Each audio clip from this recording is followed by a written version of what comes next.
Bird floor জন্য দায়ী H5N1 influenza virus এবং ক্যান্সারের মধ্যে অন্যতম ভয়াবহ রোগ প্যানক্রিয়াটিক ক্যান্সার রোগের প্রতিষেধক আবিষ্কারে দীর্ঘদিন ধরে কাজ করে আসছিলেন ডক্টর মোহাম্মদ রহমতুল্লাহ। তিনি বাংলাদেশি বিজ্ঞানী এবং বেসরকারি বিশ্ববিদ্যালয় ইউনিভার্সিটি অফ ডেভেলপমেন্ট অল্টারনেটিভ ইউডার ফ্যাকাল্টি অফ লাইফ সায়েন্সের ডিন ও বিশ্ববিদ্যালয়টির প্রভিসি।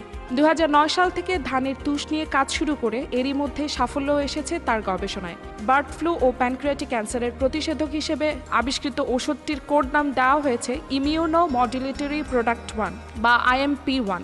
রেডিও টুডেকে যেমনটি বলছিলেন ডক্টর মোহাম্মদ রহমতুল্লাহ। কাজটা সেটা এথনোমেডিসিন, এবং এথনোমেডিসিন মানে গাছগাছরা থেকে ওষুধ আবিষ্কার।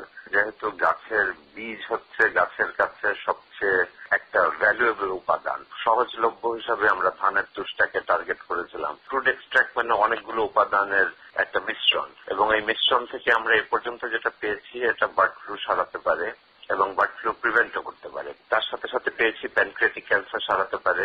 ঢাকা বিশ্ববিদ্যালয়ের প্রাণ রসায়ন বিভাগ থেকে কৃতিত্বের সাথে স্নাতক ও স্নাতকোত্তর সম্পন্ন করার পর কমনওয়েলথ স্কলারশিপ নিয়ে 1982 সালে হংকং বিশ্ববিদ্যালয় থেকে পিএইচডি ডিগ্রি লাভ করেন ডক্টর রহমতুল্লাহ।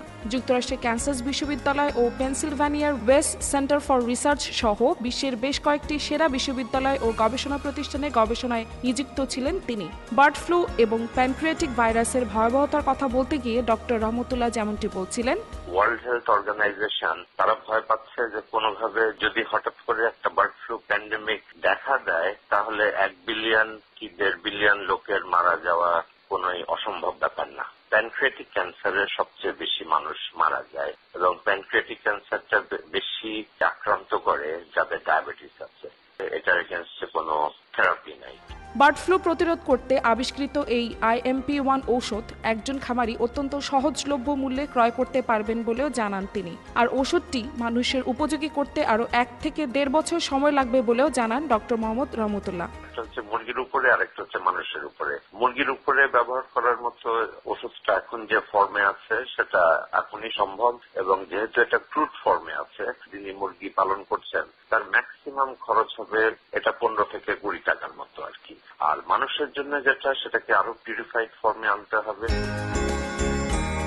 হুরাইন জান্নাত, রেডিও টুডে।